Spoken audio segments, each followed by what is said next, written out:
আসসালামু আলাইকুম। বাসার সামনের বাগানটায় ফাইনালি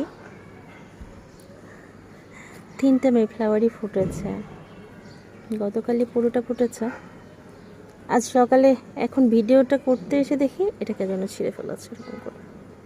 এটা কি ঠিক? এত সুন্দর ফুলটাকেও ছিঁড়ে ফেলে রাখা যায়? এমনি এমনি তো ছিঁড়ে পড়ে যাওয়ার কথা না।